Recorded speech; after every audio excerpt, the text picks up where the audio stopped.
दोस्तों हमने आज फिर से एसएससी सीजीएल का क्वेश्चंस टोटल 5 क्वेश्चंस लाया हूँ और ये पार्ट 1, पार्ट 2, पार्ट 3 मतलब ये पार्ट 3 है और इसी तरह part 4, part 5, part 6, part 7, part 8, part 9 मतलब आगे भी आते रहेगा कंटिन्यू।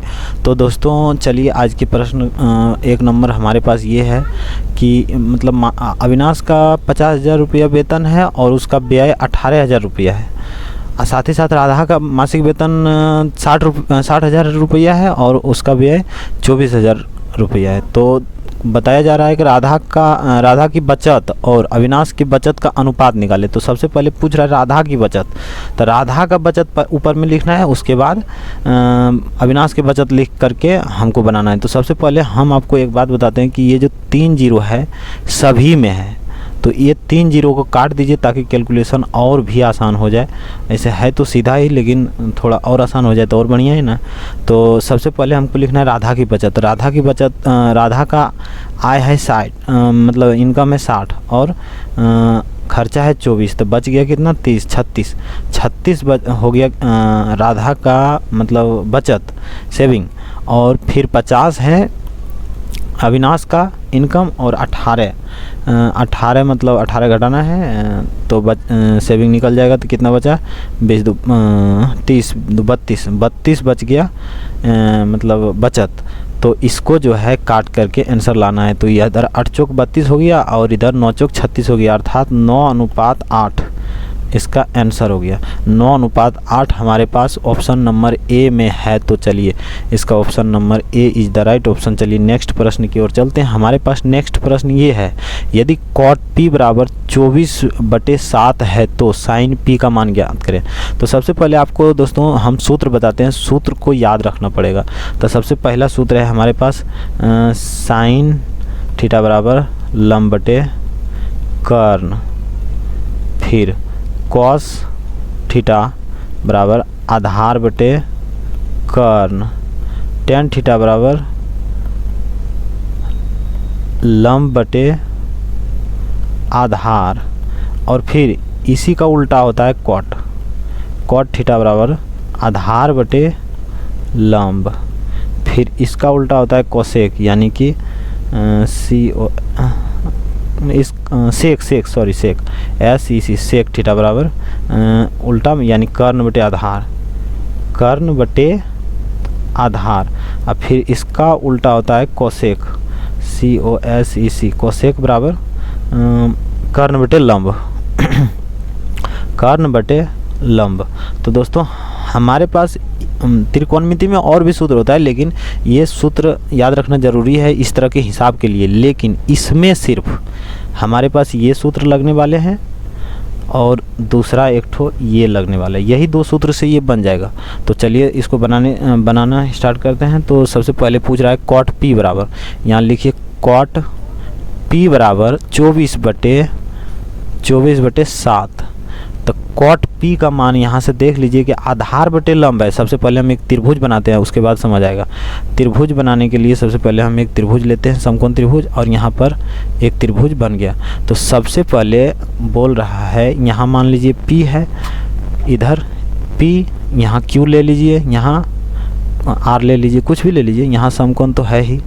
तो सबसे पहले हम ये देखते हैं कि cot p बराबर हमारे पास आधार बटे लंब है, यानी ये हो गया आधार और ये हो गया लंब। तो आधार यानी ये 24 हो गया और लंब यानी ये 7 हो गया। अब हमको निकालना पड़ेगा ये ओ मैंने पी ओ की, ये तो क्यू है ना, तो पी क्यू का मान निकालना पड़ेगा। तो सबसे पहले लिखिए पी क्यू, पाइथागोरस प्रमेय से के नियम से निकालना है। पी क्यू बराबर रूट अंदर हो जाएगा ये दोनों का स्क्वायर, यानी कि 24 का स्क्वायर प्लस 7 का स्क्वायर, यानी कि 24 का स्क्वायर हो जाता है 576 और प्लस 49 ये हो जाता है 49। दोस्तों 1 से 30 तक का स्क्वायर याद कर लीजिए ताकि सही रहेगा। तो ये दोनों जोड़ने के बाद हो जाता है 9 6 15 5 की 1 1 4 5 7 12 2 की 1 1 5 6 यानी 625 हो जाता है। 625 जो कि ये रूट अंदर है, ये भी रूट अंदर है, यहाँ 5, चलिए कोई बात नहीं, 625 हो गया। 625 को बाहर निकालने के बाद 25 आता है हमारा मान। तो ये 25 जो है इसका मान आ गया। अब हम ये सूत्र यानी कि हमसे पूछ भी रहा है साइन पी बराबर, यानी कि साइन थीटा बराबर लंब बटे कर्ण, यानी कि साइन पी बराबर, यहाँ लिखिए साइन पी बराबर लंब, साइन पी बराबर लंब बटे कर्ण, यानी 7/25, 7/25 हमारा answer 7/25 D is the right option. चलिए नेक्स्ट प्रश्न की ओर चलते हैं। हमारा नेक्स्ट प्रश्न हमारे पास ये है, 12% वार्षिक ब्याज की दर से मतलब कितना समय में 3700 रुपया जो है 5282 रुपये 40 पैसा हो जाएगा, समझे। मतलब हमसे समय पूछ रहा है, साधारण ब्याज के सूत्र है, मतलब सूत्र पर बनेगा। तो सबसे पहले हम ब्याज निकालते हैं। ब्याज निकालने के लिए हमको घटाना पड़ेगा, तो लिखिए 5282.4, अब फिर यहाँ 3720 को घटाना पड़ेगा, यानी 4 दशमलव, यहाँ 2 बचता है, यहाँ 6, यहाँ 5, इधर 4, 4, 3, 1 बचता है। इतना हमारे पास ब्याज है, तो मतलब हम इधर लिख सकते हैं 1562.4 बराबर मूलधन यानी कि 3720 गुना मूलधन गुना दर यानी 12 गुना समय, यानी समय तो निकालना है हमको, तो इसलिए टी हम लिख देते हैं टाइम 100। इस 0 से 0 काट दीजिए, इधर ये 0 से ये दशमलव को उड़ा दीजिए, ठीक है। उसके बाद 12 से इसको काट दीजिए, कितना बार में 12, एक बार में 12, 3 बचता है, 12 3 36, 24, यानी 0 2 से ये कट गया। उसके बाद इधर जो है यहाँ 2 लिखने के बाद 186 आता है, 186 बार में ये 2 से कट जाता है, ठीक है। 186 बार में 2 से कट जाता है। उसी तरह 186 से भाग देने पर इधर 7 बचता है, समझे। 7 बार से ये कट जाएगा, यानी कि 7/2 बराबर टी, अर्थात हमारा आंसर आ गया 3.1/2, 3 6 7/2। तो इतना हमारा आंसर हो गया, मतलब वर्ष, मतलब 3.1/2। Option number B is the right option. चलिए नेक्स्ट प्रश्न की ओर चलते हैं। अगला प्रश्न हमारे सामने ये है, एक परीक्षा में लड़कों और लड़कियों का औसत अंक क्रमशः 75 और 80 है और उन सभी विद्यार्थियों का औसत अंक 78 है। तो लड़कों की संख्या और लड़कियों की संख्या का अनुपात ज्ञात कीजिए। तो अनुपात निकालने के लिए सबसे पहले हमको ये देखना है कि ये 75 है, तो ये एवरेज अंक है, यानी औसत अंक किसका, लड़कों का। तो मान लीजिए लड़का x है और लड़की की संख्या y है, तो ये दोनों को काउंट करके एवरेज से गुना करने के बाद टोटल अंक निकल जाएगा, समझे। तो सबसे पहले हम 75 गुना x करते हैं, तो ये क्या माने ये एवरेज अंक है और संख्या से गुना किए, मतलब इसका टोटल अंक निकल गया, प्लस इधर 80 गुना y, ये लड़कियों की संख्या का भी टोटल निकल गया। अब इसका फिर एवरेज निकालते हैं, मैंने दोनों को ऐड करके एवरेज निकालेंगे, तो x + y, मैंने लड़कों की संख्या जोड़ लड़कियों की संख्या से भाग देना पड़ेगा। तो बराबर में इधर कितना, यही बात, तो इधर 78 लिखा हुआ है, तो 78 इधर लिख देते हैं। तो इसको हल कीजिएगा तो इसका आंसर आ जाएगा। तो सबसे पहले 75x + 80y, उसके बाद इधर आ जाएगा 78x + 78y। उसके बाद यहाँ पर जो है 75x, इधर से x वाला इधर ले आइए, तो यानी माइनस में 78x बराबर ये 78 ही है, प्लस इधर ये 78 तो है, ये 78 y, और इधर ये y माइनस में 80 y लिख दीजिए। उसके बाद ये 3 y बचता है माइनस में, और इधर फिर 2 y बचता है माइनस में, माइनस कट गया। उसके बाद इधर x है, इधर y, x बटे y बराबर 3/2, अर्थात 3:2 हमारा answer is 3:2, 2:3 is the right option.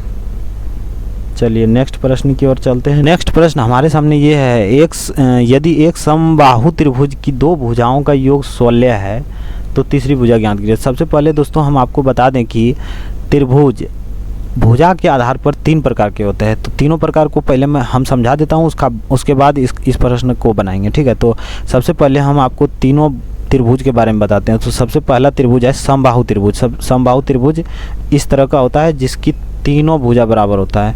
उसके बाद दूसरा त्रिभुज है समद्विबाहु त्रिभुज, यानी कि जिसका कोई दो भुजा बराबर है।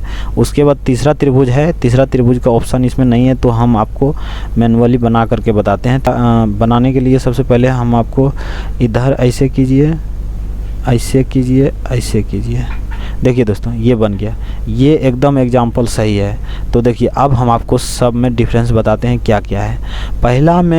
पहला है समबाहु त्रिभुज, समबाहु त्रिभुज, समबाहु त्रिभुज। पहला है समबाहु त्रिभुज, समबाहु त्रिभुज। दूसरा है समद्विबाहु, समद्विबाहु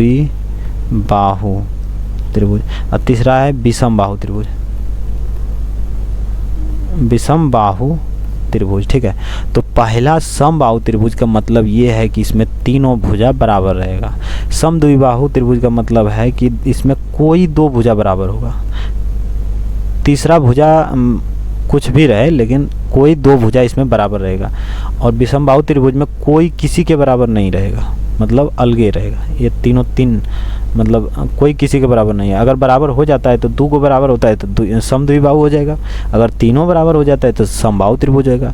लेकिन कोई नहीं, कुछ भी नहीं बराबर होगा तो ये विषमबाहु ही रहेगा, तो ये विषमबाहु त्रिभुज है। ठीक है, तो अब हम अपने प्रश्न पर आते हैं कि कह रहा है समबाहु त्रिभुज की दो भुजाओं का योग 16 है। समझ सकते हैं, ये पूछा गया इतना आसान सवाल। तो समबाहु त्रिभुज की दो भुजाओं का योग 16 है, यानी मान लीजिए इसको और इसको, कितना हो गया 8 8 16। तो ये कितना होना चाहिए 8 होगा, 8 8 16। तो समझ सकते हैं 8 8 16, तो ये भी 8 होगा। काहे कि ये समबाहु त्रिभुज है, तीनों भुजा इसमें बराबर होना ही चाहिए। तो समबाहु त्रिभुज यहाँ प्रश्न में ही कह रहा है, तो इसका मतलब 16 8 होगा। इसका answer option number C is the right option. ठीक है, तो दोस्तों आज तक के लिए इतना ही, और एसएससी के और भी क्वेश्चन हम लाने वाले हैं, उसका सॉल्व इसी तरह बताएंगे। तो दोस्तों ये आज तक के लिए इतना ही, तब तक के लिए जय हिंद, जय भारत।